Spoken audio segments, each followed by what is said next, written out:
माँ की जादुई सोने की मुर्गी। बहुत सालों पहले की बात है। रामगढ़ नाम का एक गांव था जहां ठाकुर वीरेंद्र प्रताप का राज चलता था। गांव के सारे लोग उसकी बात मानते थे। गांव में कोई भी दिक्कत होती तो वो ठाकुर के पास जाते और ठाकुर जो भी फैसला करते गांव के लोग उसे मानते थे। इसी गांव में एक लक्ष्मी नाम की औरत अपने पति कमल, बेटी गीता और बेटा सोनू के साथ रहती थी। लक्ष्मी का पति कमल ठाकुर के यहाँ मार काट का काम करता था।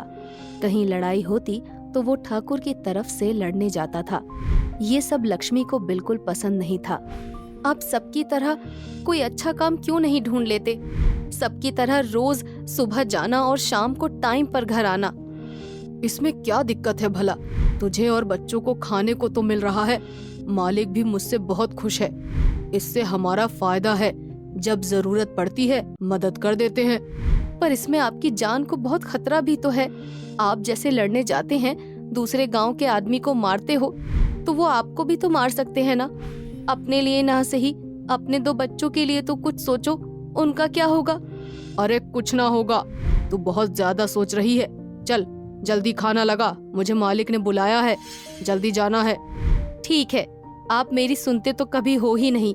हमेशा मालिक मालिक करते रहते हो। कभी बच्चों के साथ समय बिताया करो। अरे हाँ ठीक है, जा अभी खाना लगा, तेरा रोज का हो गया हो तो। ऐसे ही कमल लक्ष्मी की एक ना सुनता था। कमल को हर महीने अनाज और कुछ पैसे मिलते थे। उससे उसका घर चलता था। इसके अलावा लक्ष्मी ने ढेर सारी मुर्गी पाल रखी थी। रोज बाजार में अंडे बेचकर जो पैसे उसे मिलते थे, उससे वो अपनी बेटी गीता और बेटे सोनू को अच्छे स्कूल में भी पढ़ा रही थी ताकि उनकी जिंदगी संवर जाए। पर लक्ष्मी को अपने पति को खोने का डर हमेशा लगा रहता था कि उसे कुछ हो गया तो वो ऐसे गांव में अकेली कहाँ जाएगी और क्या करेगी। इसीलिए वो सोचती है, आज रात में आने दो कमल को। मैं आखिरी बार समझा कर देखती हूँ कि मेरे साथ मिलकर मुर्गी का व्यापार करेंगे और सुख शांति से अपने बच्चों की देखभाल करेंगे। लक्ष्मी रात को कमल का इंतजार करते करते सो जाती है, पर उस रात कमल नहीं आता। अगले दिन उसकी आंख खुलती है तो कमल को घर पर ना पाकर वो घबरा जाती है और अपने बच्चों को तैयार करके उन्हें स्कूल भेज देती है और कमल का इंतजार करने लगती है कि थोड़ी देर में ठाकुर का एक आदमी लक्ष्मी के घर आता है। लक्ष्मी दीदी, कहाँ हो? लक्ष्मी दौड़ी हुई अंदर से आती है। क्या हुआ भाई साहब? मेरे पति कमल कहाँ हैं? और आप क्यों आए हो? लक्ष्मी दीदी देखो, अब जो बताने जा रहा हूँ उसे सुनकर तुम घबराना मत। क्या हुआ? मेरे पति कहाँ हैं? वो ठीक तो है ना? दीदी, कल रात दूसरे गांव के लोग हमारे गांव के ठाकुर को मारने आए थे। तो मुझे ये सब क्यों बता रहे हो? कमल अभी तक घर क्यों नहीं आए? तो गांव के कुछ लोगों के साथ आपके पति भी मारे गए हैं उसमें। ये सुनकर मानो लक्ष्मी के पैरों तले जमीन खिसक गई थी। वो समझ नहीं पा रही थी कि अब वो क्या करेगी। इतने में कुछ लोग कमल की लाश लेकर आ जाते हैं, उसके गेट पर रख देते हैं और ये सब देखकर वो फूट फूट कर रोने लगती है। तुम्हें बोला था, छोड़ दो ये काम। मैं मुर्गी का व्यापार करूंगी आपके साथ, लेकिन तुम मेरी एक नहीं सुनते थे। मुझे जिसका डर था वो ही हो गया। तुम हमें छोड़कर चले गए। इतने में लक्ष्मी के बच्चे भी स्कूल से आ जाते हैं। लक्ष्मी को पकड़ के फूट फूट कर रोने लगते हैं। फिर गांव के सारे लोग इकट्ठा हो जाते हैं और थोड़ी देर में कमल का अंतिम संस्कार कर देते हैं। कुछ दिनों तक लक्ष्मी उदास सी रहती है। फिर अपने बच्चों को संभालने के लिए अपना मुर्गी पालन का काम शुरू कर देती है। पहले जो ठाकुर पैसे और अनाज देता था, अब वो भी धीरे धीरे बंद कर देता है और बल्कि लक्ष्मी के दरवाजे पर आकर उससे पैसे मांगने लगता है। तेरे पति ने इतना उधार ले रखा था, कब तक देगी? मालिक, मेरे पास अब बचा ही क्या है।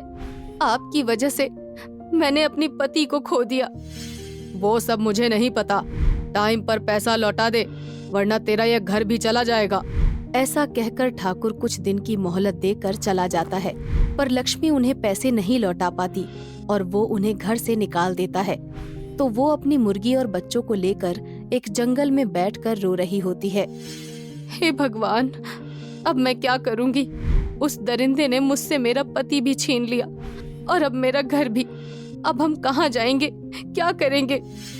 तभी एक आवाज आती है, लक्ष्मी, परेशान मत हो, मैं हूं ना, मैं तुम्हारी मदद करूंगी। कौन है यहाँ? मैं जादुई सोने की मुर्गी हूँ। तुमने मेरी बहुत सेवा की है, तो मेरा फर्ज तो बनता है तुम्हारी मदद करना। मैं सोने के अंडे देती हूँ, तुम उसे बेचकर अपनी परेशानी दूर कर सकती हो। मुझे नहीं पता कि तुम्हारा शुक्रिया मैं कैसे करूं, पर तुम मेरे लिए फरिश्ता बनकर आई हो।